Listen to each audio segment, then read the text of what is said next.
Boa noite a todos. Então vamos dar início ao nosso estudo da noite. Pedimos aos nossos amigos espirituais que nos abençoem nesse estudo da noite e nos ajudar a nós sairmos com conhecimento um pouquinho mais do que nós iniciamos.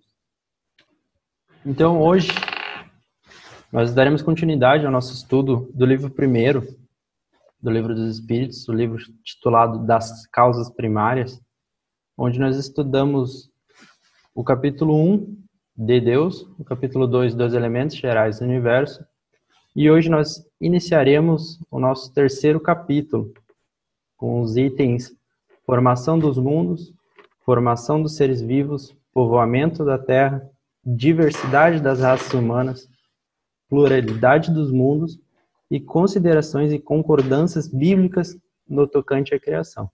Então hoje nós abordaremos o tema formação dos mundos. Então antes de começar as perguntas e as respostas, Kardec faz um pequeno comentário. Nesse comentário ele diz: o universo abrange a infinidade dos mundos que vemos e do que não vemos, todos os seres animados e inanimados, todos os astros que se movem no espaço, assim como os fluidos que os enchem. Então Kardec aqui, o que ele está falando é que o universo é toda a matéria. O universo é o conjunto de toda a matéria. A nossa astronomia diz que o universo é o conjunto de toda a matéria e toda a energia. E nós sabemos, através da lei de Einstein, que energia é uma matéria acelerada. Então o universo nada mais é do que o conjunto da matéria. Kardec também vai falar bastante sobre o termo mundo. Pelo meu entendimento, a minha interpretação, as questões quando ele está falando mundo, na verdade ele está falando de corpos celestes. Então na questão 37, ele pergunta se o universo foi criado ou existe de toda a eternidade, assim como Deus. E os espíritos respondem que se o universo trata da matéria, obviamente ele foi criado por Deus, porque Deus criou duas coisas, o espírito e a matéria. Então, se o universo é a matéria, então o universo foi criado por Deus. E logo ele não é eterno, ele é infinito. Então, o Kardec fica curioso e pergunta, como que Deus veio a criar o universo, então, já que ele criou? E os espíritos respondem que Deus criou o universo unicamente através da sua vontade. Então Deus teve vontade e o universo foi criado. E aqui ele utiliza uma pequena citação da Gênese, a Bíblia, onde na Gênese diz, abre aspas, né? Deus disse, faça-se a luz, e a luz foi feita. Então o universo foi criado unicamente com a vontade de Deus. Foi a ferramenta que ele utilizou. Mas em relação ao tempo, a duração, quanto tempo ocorreu, eles não podem dizer nada. A única coisa que eles nos dizem, e podem nos dizer que ele também é da propriedade deles saber, é como criou, foi através da vontade. Então, na questão 39, Kardec pergunta aos espíritos se poderemos conhecer a formação dos mundos. Podemos, então, entender como é que esses corpos celestes são formados? Como eles vêm a se formar? E os espíritos respondem que os corpos celestes são formados a partir do princípio da condensação da matéria disseminada no espaço. Condensação, na química, nós estudamos, na química ou na física, que a condensação é a passagem do estado de gás para líquido. Então a gente sabe que o espaço sideral é composto 99% de gás, e esse 1% seria poeira cósmica. Então, esse gás vem a se condensar, se tornando líquido. E esse líquido forma um princípio de formação de mundo, que posteriormente vai se solidificar, formando os núcleos e formando os mundos, os corpos celestes. Nós sabemos que a Terra é composta por 70% de água, e o nosso núcleo ainda é líquido, já que possui altas temperaturas, isso faz com que favoreça o estado de líquido. E ele pergunta, será os cometas, então, como se pensa agora, um começo de condensação da matéria, mundos em formação. Então, seria o cometa um princípio de formação do mundo? E os espíritos respondem que isso está certo, porque o cometa ele é um começo da condensação da matéria. É uma matéria condensada que passou de gasoso para o estado líquido e virou um princípio de formação de um mundo. Mas ele fala que, como se pensa agora, antigamente existia um presságio de que cometas eram coisas ruins, que eles influenciavam negativamente na nossa vida, no nosso cotidiano. Os espíritos respondem que isso é bobagem. Que sim, os astros, todos os corpos celestes, influenciam nos fenômenos físicos da Terra, mas que não devemos levar isso como era levado antigamente em relação aos cometas, que era um sinal de mau presságio.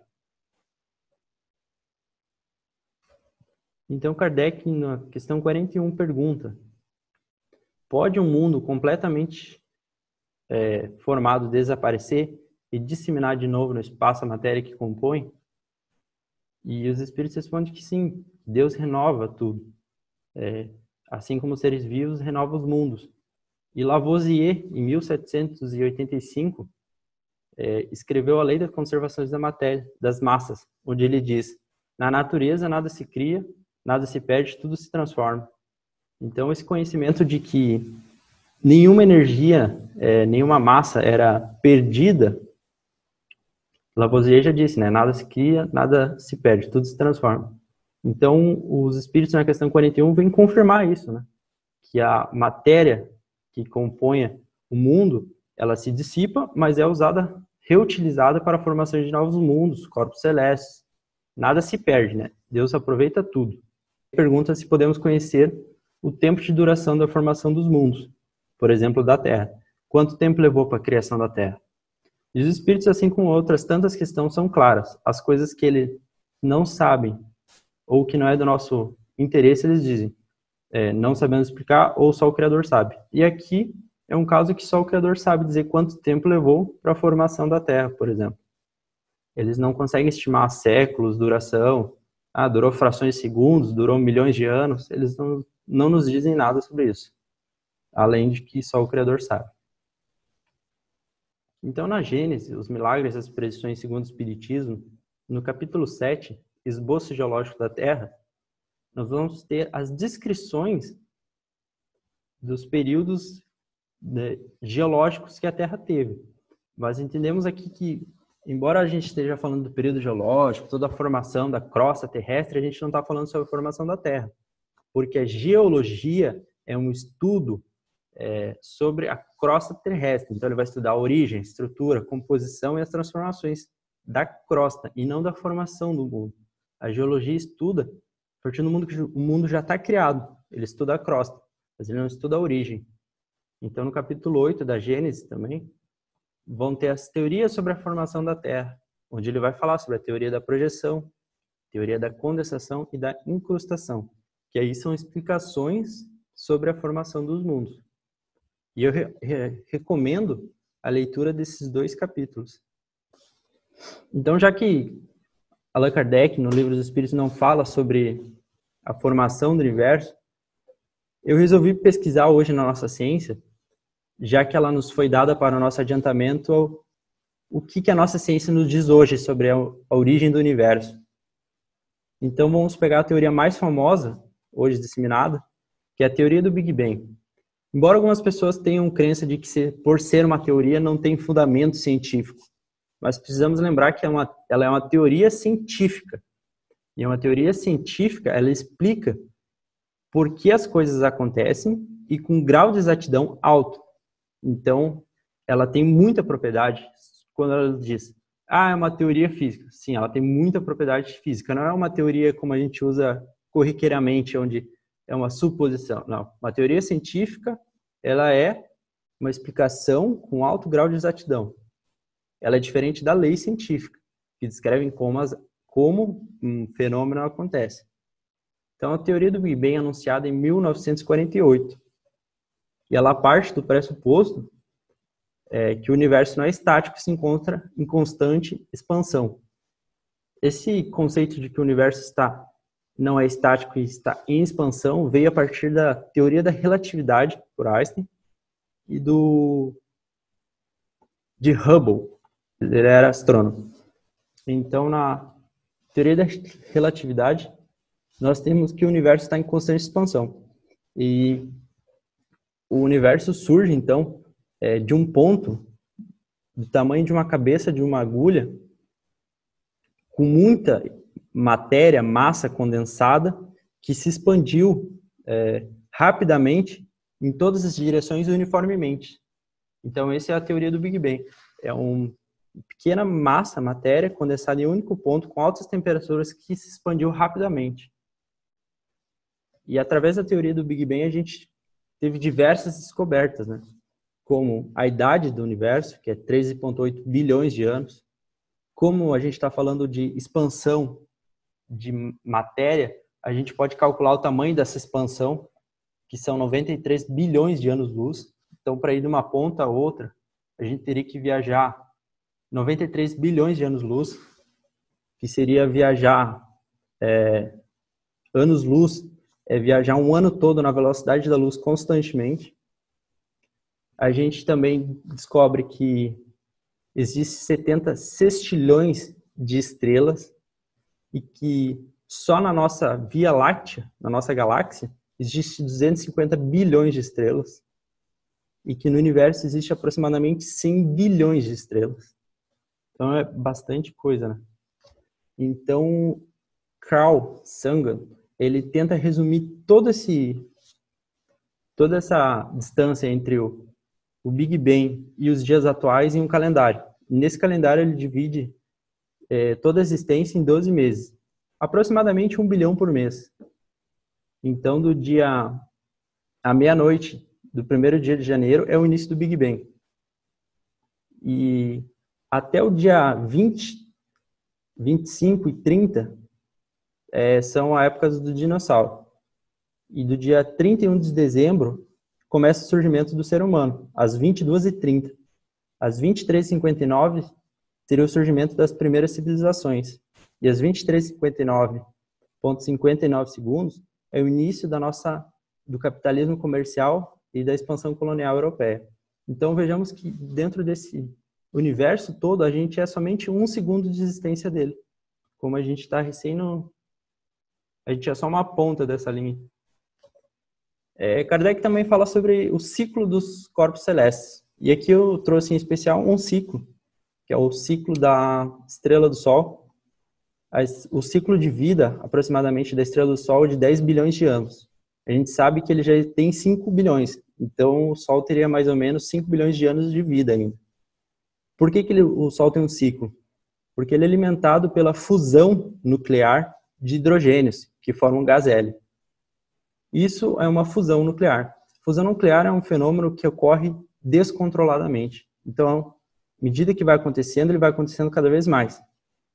E quando todo o hidrogênio do Sol for consumido e ele vir a queimar o hélio, o Sol vai sofrer uma grande expansão. E essa expansão vai fazer com que o Sol aumente o seu tamanho em 150 a 200 vezes o tamanho que ele tem agora. Então, ele vai consumir todos os planetas que estão ali pertinho dele. Planetas que não estão tão próximos quanto a Terra, vai fazer com que as temperaturas se elevam muito e a vida seja extinta. E planetas que estão muito distantes, e hoje não tem temperaturas para existir vida, por devido às baixas temperaturas, vão aumentar essas temperaturas e vão fazer com que esses planetas sejam habitáveis. Então aqui a gente tem um ciclo da vida, particularmente a estrela do Sol. Então era isso que eu tinha para falar hoje sobre as questões. Tentei trazer um pouco da nossa visão, da nossa ciência atual, para a gente sempre correlacionar os dois. Para mim, facilita o meu entendimento, sempre relacionar a ciência com o espiritismo, e eu tentei trazer um pouco sobre isso hoje. Se alguém tiver algum comentário, alguma dúvida, uma questão. Eu vou contribuir chamando a atenção com relação à questão 38, onde fica muito claro aí, talvez o ensinamento mais importante dessa questão é a questão da onipotência de Deus. O que significa isso? Diferente de nós, né, que muitas vezes temos vontade de fazer as coisas e e às vezes essa vontade não nos permite fazer, ou não temos o poder de fazer, nessa questão fica muito clara a questão da onipotência de Deus, no sentido de Deus como leis que acontecem, ou seja, né, fez-se a criação, ponto final, pela vontade de Deus. Então, essa questão da onipotência, ela é muito interessante para nós compreendermos a lógica das leis da criação. Ela acompanha essa situação da criação. E aí, não cabe apresentar de que forma foi feita essa criação. Não cabe apresentar aí, e eles não apresentaram para Kardec, apesar das insistentes questões que ele teve, né? A questão da mecânica, a questão do modo de criação, eles deixaram muito claro isso, que o que era importante nós compreendermos é que, e aí utilizaram até a Gênese da Bíblia, né? Face à luz, né? No sentido de que era o momento de criação. Então, há um poder aí que nós não temos a compreensão ainda. Essa onipotência, que é uma característica de Deus. E aí um Deus que nós estudamos, que já é um Deus leis, que já é uma questão natural que vai acontecendo. Isso eu acho importante a gente compreender. E também eu acho importante a gente compreender por que os espíritos, muitas vezes, nós vamos encontrar muitas vezes essa situação que eles deixam claro que eles não vão responder, né? Como o Eduardo até colocou aí. Pergunta, mas então, de que forma, e quanto tempo, e de que maneira, né? E eles deixam claro que isso não é importante nesse momento. Por que é importante também a gente ter essa clareza? Que nós precisamos sempre voltar à situação de que o espiritismo é uma teoria que estuda os espíritos e suas relações. As teorias que estudam a matéria são as ciências. Então, o espiritismo, ele não se choca com a ciência em momento nenhum, porque ele aponta os sinais, mas ele não entra muitas vezes no campo das ciências.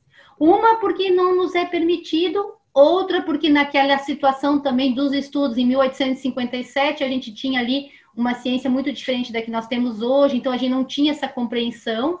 Mas é importante a gente entender isso, que não significa que não valorize a ciência, mas que o que é importante nessa situação é nós compreendermos até um certo ponto. A partir daí, nós vamos buscando, como o Eduardo trouxe para a gente, a compreensão da ciência hoje, desse olhar, mas que eles deixaram muito claro que nós devemos compreender transcendendo as informações mecânicas, manuais, como criou, quanto tempo, como foi, quem fez, quem não fez. Avançar disso.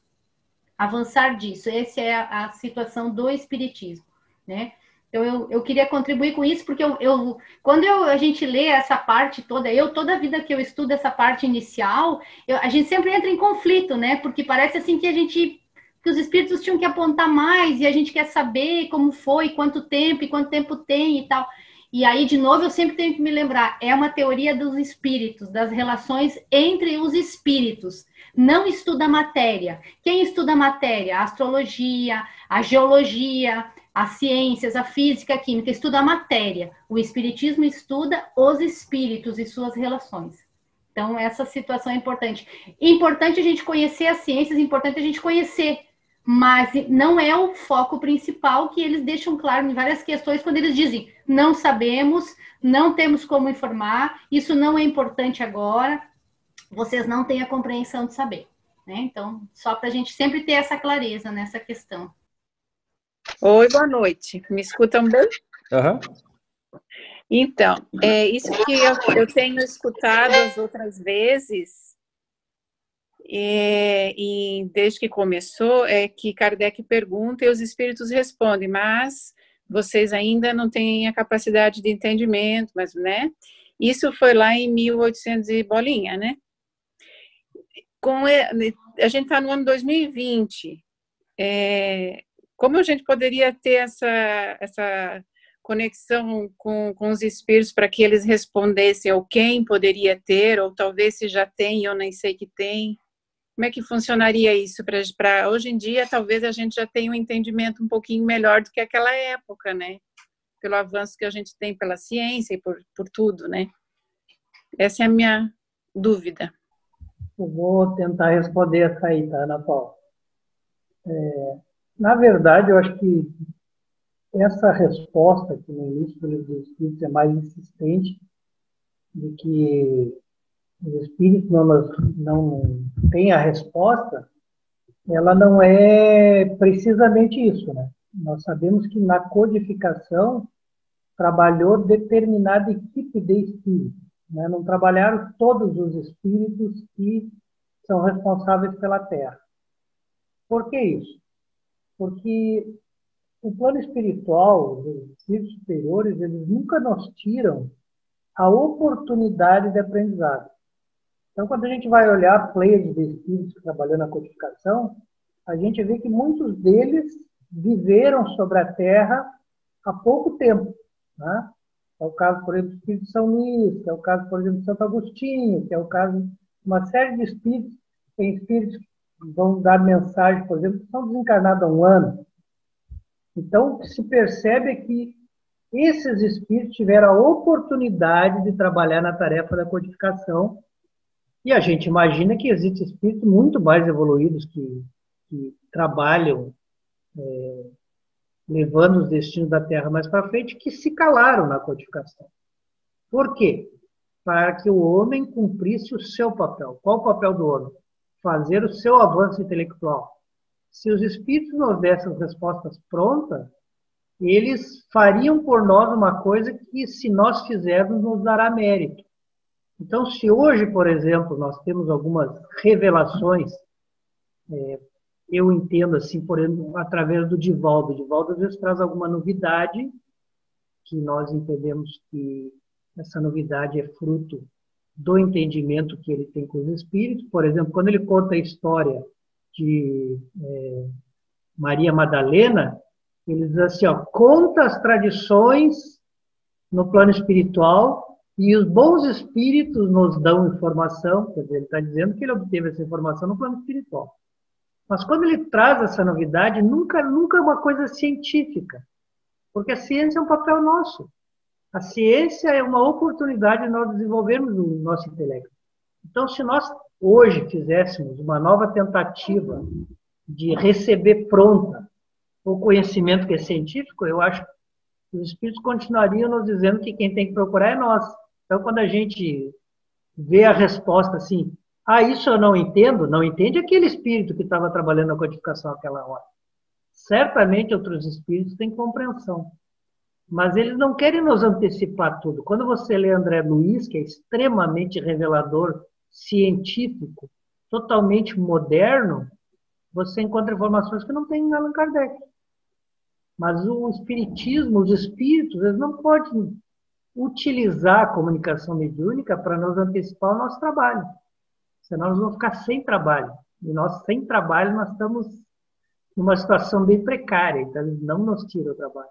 É a mesma coisa a questão de outras providências que a gente entende que muitas vezes a gente pede numa oração, pede numa prece, e eles fazem aquilo que não nos tira a oportunidade de nós fazermos a nossa parte, né? Porque senão eles estariam... É como o professor universitário que não deixou o aluno fazer o exercício. Ele não faz isso. Ele deixa o aluno fazer o exercício por ele, sofrer, né? Aí o aluno vai lá e diz, isso aqui, professor, não está certo. Mas como é que é? Vai fazer. Luta até tu entender. Então, não sei se essa resposta satisfaz, Ana Paula, não sei se mais alguém também quer cooperar, né? Mas eu entendo assim, se a gente hoje tivesse uma nova rodada, e eu acho que a gente teve uma nova rodada de codificação, na minha opinião, com o Chico, muita coisa não foi revelada, porque não é a função do Espiritismo. Como a Grazi disse, né, a função do Espiritismo é revelar a relação nossa com os Espíritos. Se alguém quiser acrescentar mais alguma coisa, se a Ana Paula quiser tirar mais alguma coisa. Eu vou só acrescentar, eu acho que é isso mesmo, eu acho que o André Luiz traz de agora, de forma contemporânea, através do Chico, algumas contribuições avançando um pouco, né, trazendo alguma coisa dos planetas, trazendo algumas contribuições na área científica, mas eu acho que a gente vai ver, Ana, que quando a gente for avançar na parte das relações, e na parte no Livro dos Espíritos, onde ele vai trabalhar na relação que a influência que nós recebemos dos espíritos, você vai ver que a gente está recebendo essa situação através das intuições. Então, a nossa ciência na Terra, ela vai caminhando a partir de muita influência espiritual, através das intuições aos nossos cientistas, intuições. Então, a gente vai estar recebendo isso também para que a gente faça o caminho que o Ayrton falou, que nós mesmos possamos redescobrir e descobrir e reescrever essa história, né? Mas é interessante pensar que talvez se nós fizéssemos hoje um trabalho de uma forma tão madura, né? O Chico fez isso, mas fez de forma um pouco quase que isolado e individual, mas talvez é interessante a gente pensar se nós tivéssemos hoje uma nova decodificação aí, com uma nova rodada, com uma universalidade em vários países acontecendo, talvez a gente tivesse algumas contribuições, mas eu acho que nós não sairíamos da linha de que a ciência somos nós, temos que descobrir mesmo a partir do nosso trabalho. Mas talvez é interessante pensar, né, que a gente poderia ter mais algumas coisas aí, apesar de que o espiritismo é das relações espirituais mesmo, né? Acho que o Gabriel queria perguntar, né? Eu vou ler a pergunta dele. Pelo que eu entendi, a internet está um pouco ruim. Ele pergunta qual a visão de vocês em relação à eternidade de Deus e infinito do universo. Falamos sobre o mistério do infinito da última reunião e agora surgiu um elemento a mais, o eterno, que criou o infinito. Pergunta 37. A gente falou na semana passada sobre a questão do infinito, né? Que Kardec traz aquela situação do infinito como o desconhecido e como sem fim e sem um início. Sem início e sem fim. E hoje, na questão 37, ele traz essa questão do eterno, porque a gente constantemente está evoluindo, né? Então, eu compreendo que talvez o que ele queira trazer junto com essa situação do infinito é a eternabilidade da evolução. Se é infinito e não há um início e nenhum fim, e é uma situação que o tempo é uma situação muito complexa para a gente compreender aqui, a contribuição do eterno traz essa questão, no meu entendimento, de que nós estamos constantemente evoluindo. Então, é quase que uma situação de não há uma noção de tempo, né? Então, acho que eu compreendo que a partir dessa questão, ele complementa o infinito com essa situação de talvez uma eternabilidade aí de infinito que a gente não consiga compreender essa questão de uma forma, na nossa compreensão de tempo. Então, nós, assim, em termos, eu acho, de senso comum, a gente tem o infinito como algo que não tem fim, né? E nem começo. E nem começo. Kardec traz o infinito, ele traz essa questão do infinito, mas ele traz também o conceito junto do desconhecido. Então, ele traz o desconhecido como um complemento do infinito. Por exemplo, se eu desconheço algo, se eu desconheço, eu não vou saber nem onde está o início e nem o fim desse algo. Consequentemente, o desconhecido para mim também é infinito. Essa é uma compreensão que Kardec traz, tá? E agora Kardec traz aqui a partir da questão 37, para esse infinito, também um outro conceito, que é o conceito de eterno. Que para nós eterno é algo que é atemporal, é uma coisa que não conseguimos definir o tempo, né? É eterno, é quase que uma coisa sem fim. E Kardec traz esse eterno para complementar esse infinito, que já é desconhecido, ou seja, eu não sei início nem o fim dele, né? E ele também é eterno, eu não sei quanto tempo dura. Então, na verdade, são conceitos a mais que vão avançar da nossa compreensão da palavra em si. É como se fosse algo assim, essa construção toda de Deus, ela é tão grande, tão intensa, que as nossas palavras da língua não são capazes de fazer essa compreensão. Então, é necessário uma intenção maior dessas palavras, uma intensidade maior, né? Então, eu compreendo dessa maneira esses conceitos.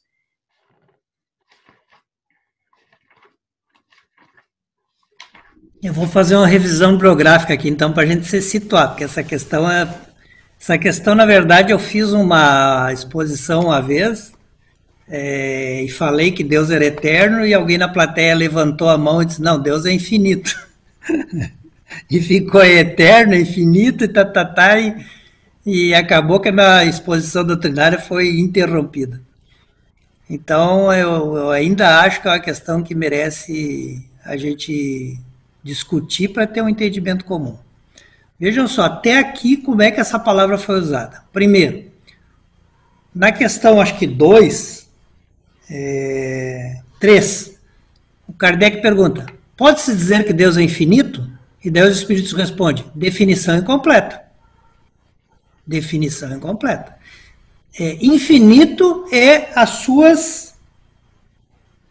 Ele diz assim, infinito é as suas perfeições. Né? Mas o infinito é uma abstração. Ele usa uma vez. Depois, quando a gente tratou de espaço universal, perguntaram se o espaço universal é infinito. Ele disse, sim, espaço é infinito. Né? E agora, de novo, essa questão, quando ele vai na 47, ele usa esse conceito, 37, ele diz assim, ó, o universo foi criado ou existe de toda a eternidade? Daí não está no infinito, né? Ele diz, é fora de dúvida que ele não pode ter se feito a si mesmo. Se existisse como Deus de toda a eternidade, então nessa questão unicamente ele está dizendo que Deus é eterno. Se existisse como Deus de toda a eternidade, então, nesse conceito de Kardec, eu entendo que Kardec está dando eternidade para aquilo que não há tempo. Não se relaciona tempo com Deus. Deus não tem nada a ver com o tempo. Mas quando ele fala do espaço, ele fala infinito. Quando ele fala dos atributos de Deus, ele fala infinito. Então, eu acho que são dois termos complicados da gente bater um martelo, assim, ó, porque eles... Mas até aqui, Kardec não disse que Deus é infinito, a não ser nessa questão ele afirma que Deus é eterno, nas outras também não. Só nessa ele afirma que Deus é eterno. Então, vou pedir muito obrigado pela presença de todos hoje.